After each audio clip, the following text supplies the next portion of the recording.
So, the Resident Evil film is a movie that came out in 2002 that is loosely based on the video game series of the same name. It stars Mila Jovovich, who at the time would have been known for The Fifth Element and I guess Zoolander. Michelle Rodriguez, who at the time would have been known for The Fast and the Furious.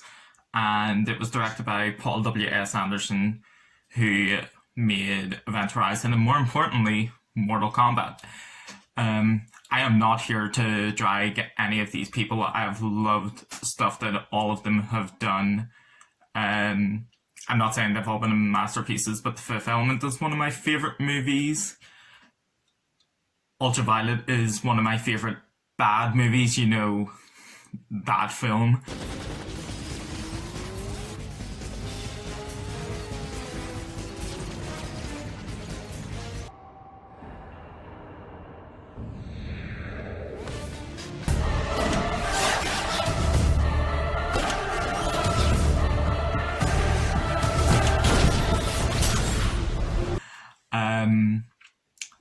Avatar is fine, and Paul Anderson's version of The Three Musketeers, I love it. It's great, and I love it. So, before we actually get into the plot of this movie and start discussing it properly, I just want to state that outright, this movie is probably the most competently made. The editing in it is not sickening or epilepsy-inducing like some of the later entries, and it tries to say somewhat simple, so this series, as it goes on, gets like exponentially out of control. And the first entry is fairly small scale, but we're gonna discuss everything as we go on, so let's just jump right in and discuss Resident Evil. So this movie opens up with a lot of exposition about this company called Umbrella and how they're the biggest capitalists to ever capitalism. Like 9 out of 10 homes have all their products, but they're secretly bad because they have a monopolistic hold on the production of many goods and services that leads them to believe that they can keep their employees in an underground artificial environment because profits are more important than the well-being of their employees and human life in general. Also, they're involved in biowarfare or something. So after this exposition dump, we see someone stealing a couple of vials of stuff, and on their way out, they break one of the vials for funsies, I guess. And this sends the facility into complete lockdown, which at the time of recording this is just a mood. So a virus is broken out and the security decides to kill everyone in the facility, despite the fact that this AI's only function is to contain a contagion, and it somehow takes the worst course of action at every step and fails horrifically. Like, this could have easily been prevented by closing some vents, things like that, but instead, widespread death. But sure. I'm going to go on a small side tangent for a second. So, there's a scene where some employees are trapped in an elevator and one gets stuck in the door. Think of reverse Final Destination 2. So, their head is on the outside while the rest of their body is in the elevator. But the reason why I'm mentioning this scene in particular is because there's a scene in another Resident Evil movie that also has an elevator, and I cannot emphasize how much worse it looks in the fourth movie than it does in this movie, even though it was made 8 years later. And it's just something that really sticks out because, you know, in this movie, it's an actual elevator. They just filmed an elevator shaft, where in the fourth movie, they use some horrific CGI. And I thought that was just an analog for the whole series. Anyway, we cut to the main character. There's barely any mention in this movie at all. But she wakes up in the mansion, starts exploring around a bit. It tries to go for Bailey's first suspense for a couple of minutes, where she's slowly walking through, scary noises and stuff moving in the background and all that. But in the end, it barely has anything to do with the movie. Some soldiers come crashing through and like interrogating her about what's happening at the minute, because Umbrella has sent some people to figure out what's going on. And all I can say is it becomes like that scene in the first Tomb Raider movie where they're like, Angelina Jolie is strapped up on the bungee cords and she's just jumping around, and all these soldiers are just crashing through, like at night, all torches everywhere. It's like very aesthetically similar, which is a choice, and sure. But yeah, a fun fact about the location this was filmed in: it was filmed in an old Nazi barracks, so it really succeeds in feeling creepy from the outside and in. But anyway, when the soldiers are interrogating her, we find out the main character has amnesia, so she becomes the perfect audience avatar. So they're like, we'll take you along, even though you're not going to serve any purpose for us. And we see a map of the hive, and for a movie made in 2002, a completely digital map does not look the best, but it has a fun retro-futuristic look to it. So throughout this movie, it tries to seem high-tech, obviously, because it does take place in like a secret facility. And obviously, 18 years later, and how technology has advanced, it looks very outdated and simple. And this was actually a concern while making the movie. They talk about it on the commentary track, but they didn't want to show too much technology because they were afraid of how outdated it would look. And they were right. But I love how kind of innocent it feels, because they're like, this looks amazing, and it doesn't. So it's at this point we start getting introduced to some more of the characters, and the two characters I'm probably going to talk about the most throughout this will be Alice, who's Milla Jovovich, and Rain, who's Michelle Rodriguez. And this is because they are the two best characters in the movie, because it seems as if they're the only ones who are aware of the movie they're actually in. So a lot of these characters are over serious, don't really do anything with their roles, just kind of go through the motions. But Rain and Alice actually have some fun with it. They have high energy, and all I'm going to say is there's a reason why they are the only two characters on the poster.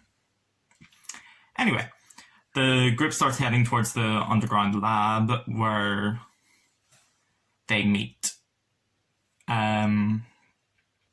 someone who's been hiding out, and our main character has vague memories of him of potentially being married or just having a history with him. Apparently, according to exposition, they were security guards to the entry to the facility who had to fake being married for some reason. Even though they were never leaving the mansion, who were they faking for? It's never really explained, but we need a twist later, so we'll go with it. We also meet a shady guy who just is randomly there. His name's Matt. He claims to be a police officer or something. So we get a rundown of the Hive, which is the name of the facility, and the AI that controls the Hive, called the Red Queen, is evil now and has malfunctions, and we need to shut her down. Go get her, guys. But before we move any further, I'm going to go on another side tangent, and this one's going to be a sizable one too.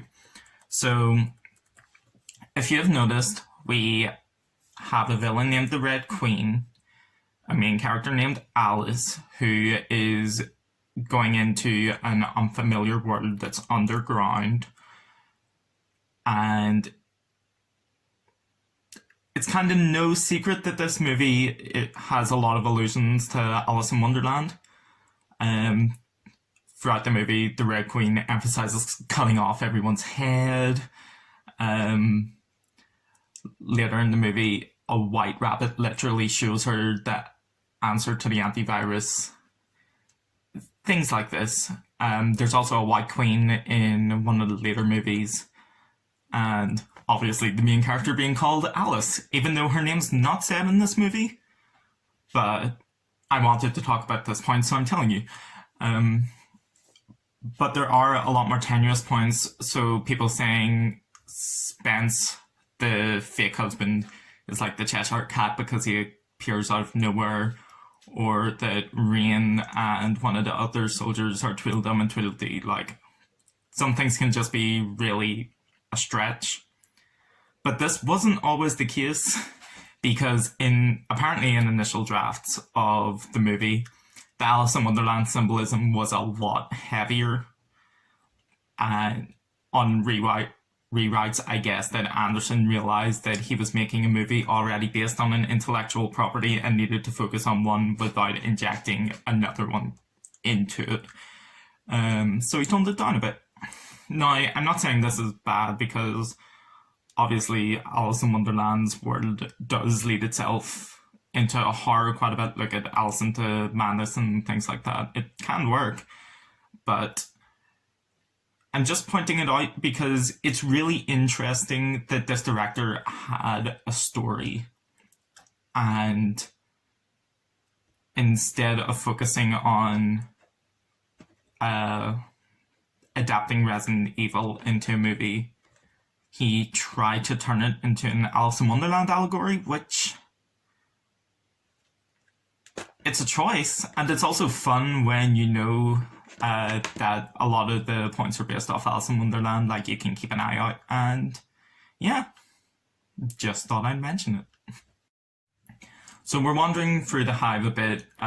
We stop in front of this convenient corridor that's flooded with water, and they're just talking. Alice and Spence are trying to remember stuff, and it tries to set up some tension and a jump scare, which it does a decent one and ruins it. So in this, there's like a glass partition, and the room on the other side is filled with water, and you see a dead body float up to it, and it's a good jump scare at the time. But then they all leave the scene, and it starts zooming in on the dead body, and then it just opens its eyes and like puts its hand up to the glass, and it's like, who is this for? None of the characters are around anymore. This was just for the audience. And yeah. Anyway, they continue walking through. They get to this room filled with boxes, and it tries to set up the liquor early. Alice wanders over to one and has a look inside its convenient window, and it does like zoom ups of individual parts of the liquor, so you don't see the whole body. And it's done with practical effects at this point, and they actually look pretty good. I don't have anything else to say about it.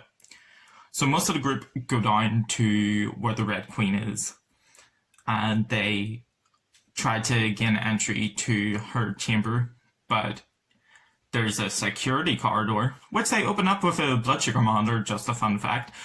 And we are going to talk about this laser corridor scene. So, I have nothing against this scene in this movie. It has a good sense of tension to it when they're walking through at the start.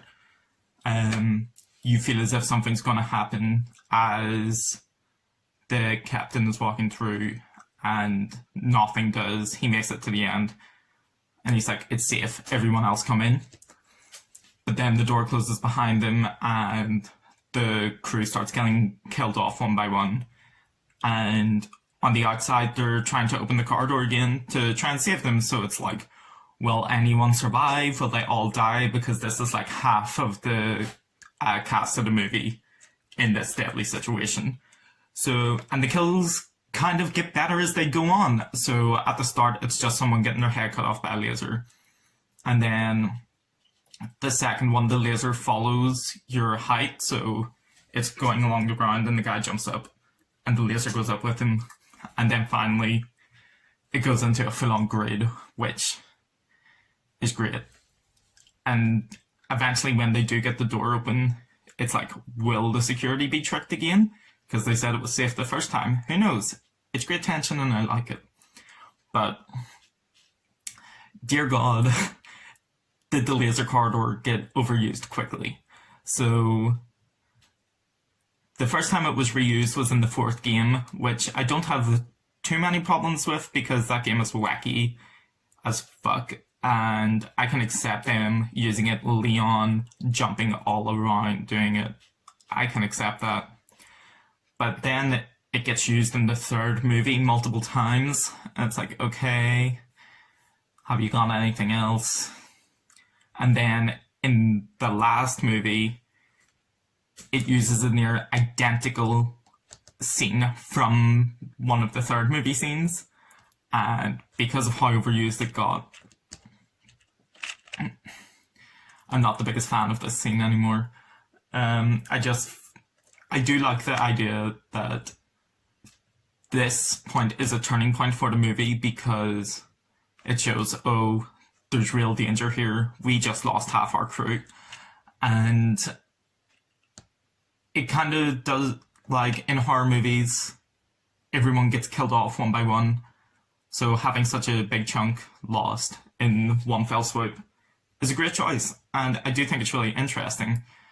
But I don't think they should have kept coming back to this. Like, Resident Evil is a zombie franchise.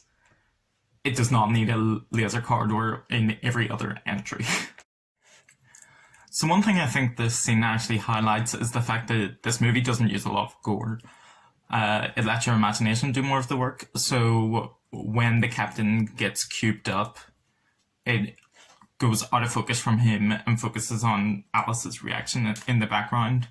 And again, this is more of a limitation of the movie making process because they didn't have the biggest budget, so they can really go all out. But it's an interesting choice. Like, if you think of how horrific that scene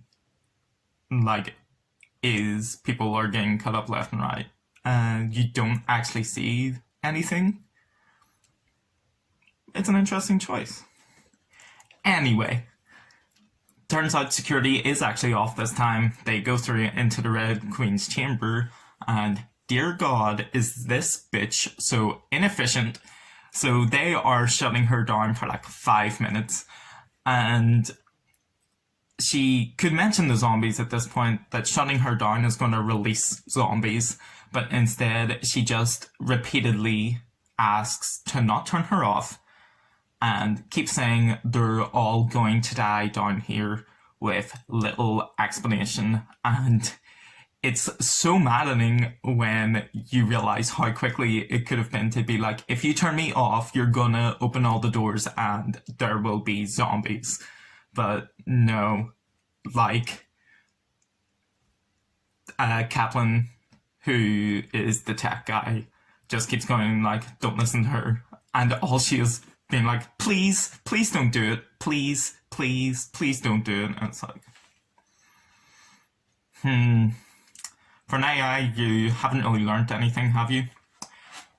Anyway, we cut back to the group sitting upstairs, and they hear noises from a potential survivor. So Rain goes over, because you need to make the most of your Michelle Rodriguez in this film. She's one of the only stars in it. And she is bitten immediately. But she is the last person to change in this whole movie. So, yeah, she also gets bitten multiple times throughout. We're gonna have a count. The zombie designs in this movie are really basic. It's pretty much just pale makeup and maybe like a trickle of blood out the mouth. But when they try to make it more interesting, they use really bad CGI, which it's bad. Like, you have a Phantom of the Opera looking motherfucker with like a one eye and a decayed nose, and all I can think about when I see it is that it fits the book description of that character. And this is actually a real shame because for a lot of the zombies, they hired professional dancers and contortionists.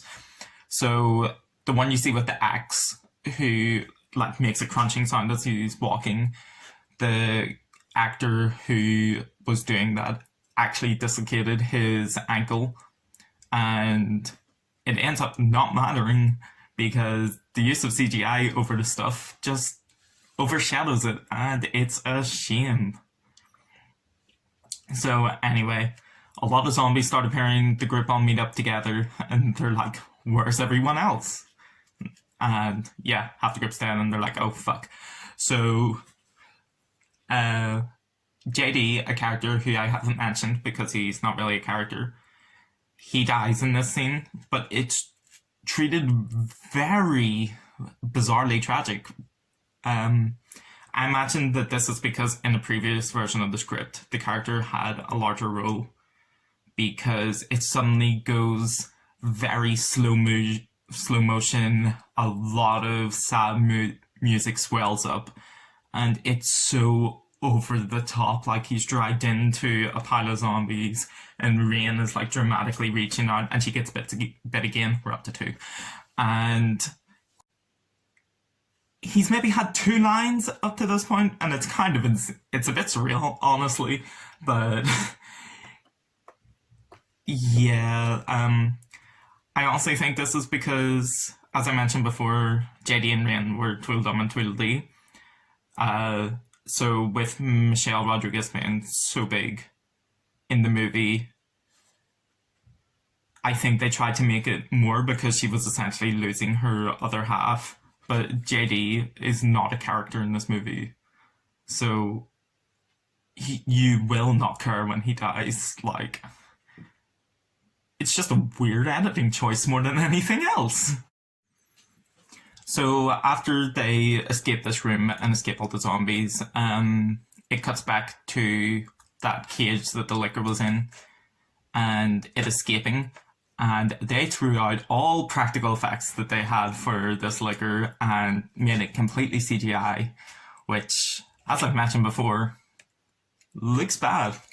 Looks bad. Just what we wanted. So after they escaped, they're discussing how could this happen. Everyone was dead, and for some reason Kaplan gets blamed for the zombies because he shut down the Red Queen, even though that was their sole purpose for being there. Like, Rain is like, you did this, you let them out, and it's very aggravating. And the movie goes really hard on Kaplan being wrong for doing what he was meant to. And then it goes further by saying he killed everyone by doing this. Like, come on. Like, he has literally not done anything that he wasn't meant to, and yet he's made out to be as bad as the Red Queen because he released the zombies that no one knew were there. And the AI didn't bother to tell them. And it's just...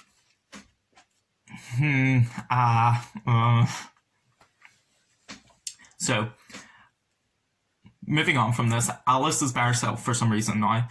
And this is where zombie dogs are introduced.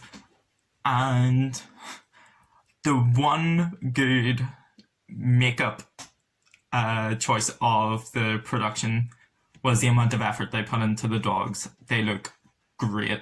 It's easily the best effect in the movie. I'm pretty sure on top of just like makeup and suits, they use stuff like Balnez and everything on these poor dogs. And apparently the set was stupidly warm as well. So, and these dogs were expected to stay in really heavy makeup, covered in food, things like that. And all I can say is best actors in the movie should have been Oscar nominated in 2003. So at this point, Alice starts gaining her memory back, but she's not having autobiographical memories back. She's having like muscle memory. So, but suddenly she remembers martial arts and starts jumping all around the walls, remembering how to use weapons. Like, it's beautiful. So after Alice deals with the dogs and gets a gun, we cut the Matt doing some research on the virus, and we find out that he's like a member of PETA or Extinction Rebellion or something like that. And he is actually there to save his sister, who he was working with to bring down Umbrella. And here, Alice has an environmental cue which triggers her memory, and she also apparently worked with his sister to expose Umbrella. Which, sure, as I stated, monopolistic asshats, do it. So everyone meets up again at the Red Queen's chamber, and she starts being cryptic again. They turn her on, and we get a vague info dump about the T-virus. She basically says that she acted this way because it was the only course of action that would stop the infection, even though it was the least effective plan possible. But she thinks that it was a success and that Kaplan ruined it, and he gets like shady side eye from everyone. But there were so many ways to shut this down, as I've mentioned, like shutting the vents, alert security that someone was stealing it, telling the group that while she was being shut down that there are zombies around, and if they turn her off, they'll be released, instead of repeating, please don't, over and over again.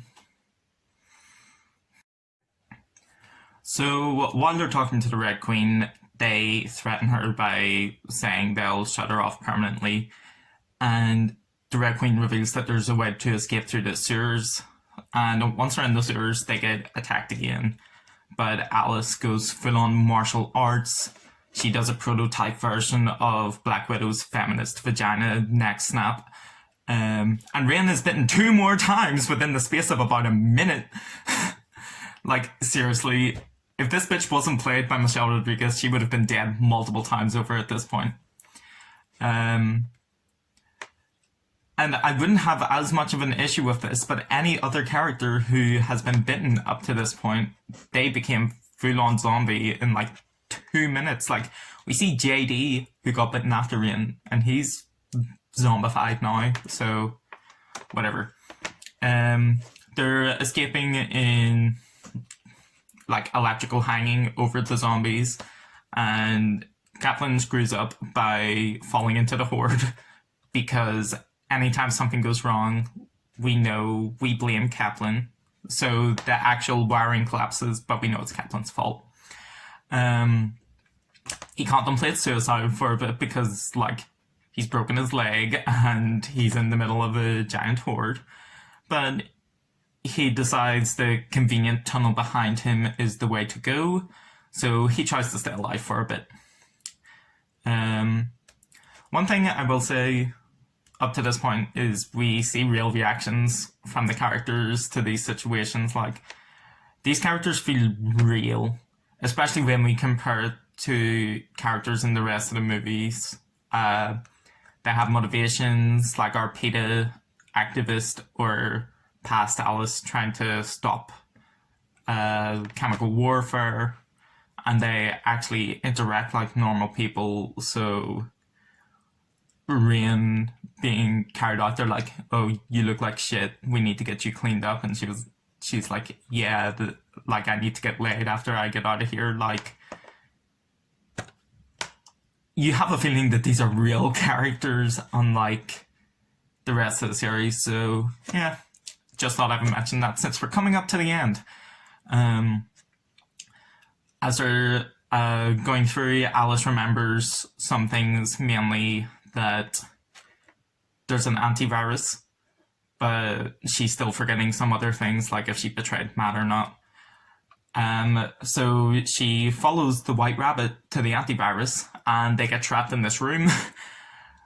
And then it's revealed that Alice didn't betray Matt's sister, but Spence betrayed Matt's sister because he was planning to sell the virus for money to make his fake wife happy.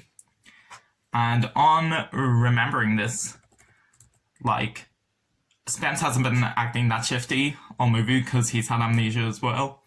But as soon as he remembers this, he has like a snap change and is immediately evil. He's treated like the main villain because Kaplan's no longer here. So yeah, he's unnecessarily evil for no reason. Once he remembered what he'd done, he regresses right back into his scheming. I guess you could say he becomes the resident evil. Anyway, he's bitten. No. Yeah, he's bitten. And he tries to use the antivirus in a very heroin looking prep scene, which they don't really do any other time they show injections. Like, it full on like looks like he's just shooting up, but he gets eaten by liquor instead. And for the rest of the group, they are still in the chamber where the antivirus was, and then the Red Queen comes on the speakers and in an extremely sultry voice says, "I've been a bad, bad girl."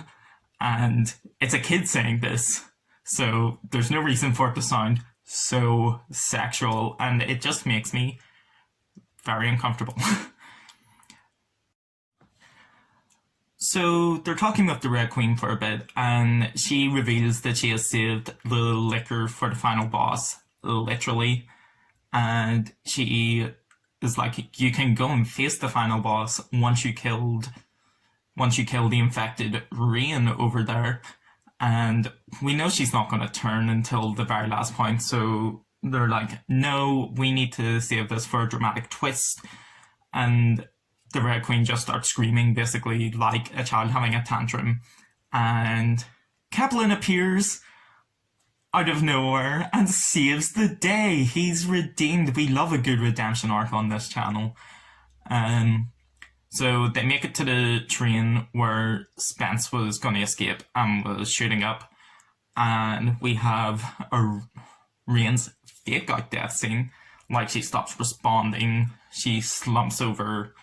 And they're like, oh no. But then she wakes up and is like, I'm not dead yet. And then about 2 seconds later, does actually die. They try giving her the antivirus. It doesn't work. The Red Queen said that it wasn't 100% effective. So fair.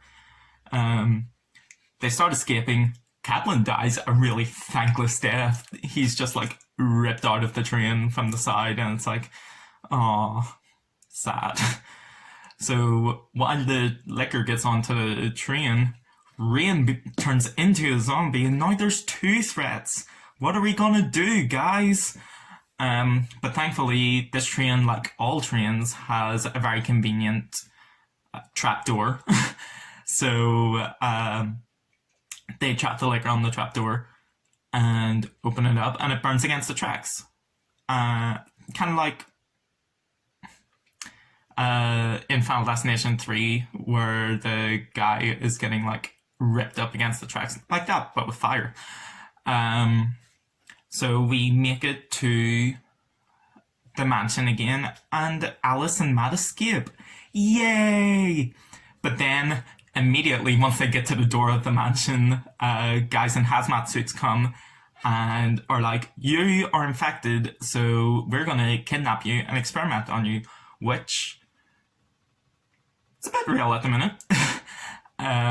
Matt is carried away, and they're like, he's already infected. We're gonna bring him to the Nemesis Project, and then all the game fans in the audience apparently started screaming because they mentioned something from the game. And yeah, we get some weird flashes to show that they're being experimented on. Alice wakes up and breaks out of her experimentation room and is walking around Raccoon City. And we see in a local paper that had the time to publish this story, but zombies have taken over the city. Oh no. And it's like in ruins. The city is completely destroyed. And it just zooms out and we see the scale of what's happened. And this ending is honestly pretty great. I do love it because it's just like, oh shit, we failed. Everything's bad. And then it just cuts. It's like, at least you tried, guys. So that was Resident Evil, the video game, the movie 1. What do I think of this movie? I have to say it's the most competent made. It's easily the best edited movie. There are a lot of positive points like that. Whenever discussions of video game adaptations come up, a lot of people are like, the first Resident Evil movie is decent, the rest of them not so much. And this is where my hot take comes. I think this is one of the weaker Resident Evil movies. I think it's competent, but I think it's boringly competent. Like, yes, 2 of the characters are decent, but not a lot happens. As I said before, these movies escalate in how insane they get, but the other ones feel fun and they know what they are. This movie is still trying to be a serious horror movie, I guess, or a serious zombie movie, I guess, but I don't think it succeeds too much. I am happy that it exists and it created the majority of this film franchise, but yeah, it doesn't do much for me when I rewatch this series, which I do a lot. I tend to start with Apocalypse, which is the second movie, and completely skip this one out. I never have a desire to rewatch it, but I always want to rewatch the majority of the other ones. I understand why people think this is the best, because it does feel like the most movie out of all of them. Yeah, like it does feel as if effort has been put into it, but I don't know. I don't have a lot of fun with it, and I think it's a real shame. But yeah, I don't. I don't even know. I feel like I'm being really bad by saying this because obviously, movie adaptations of games aren't that popular, and this is one of the ones that people consider decent.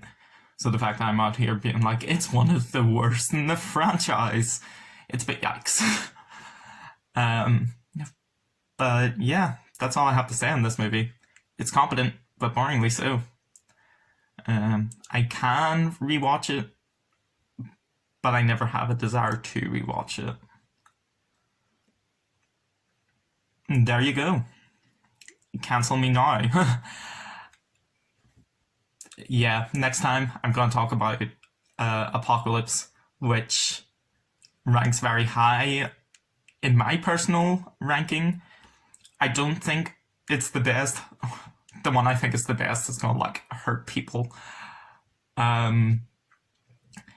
But yeah, I'm going to have a lot more fun with the second one. I'm going to have a lot more to say because I've rewatched it so much that I can practically quote it. Like, I'll be talking along with the movie. So yeah, I will see you in the next one. Until then.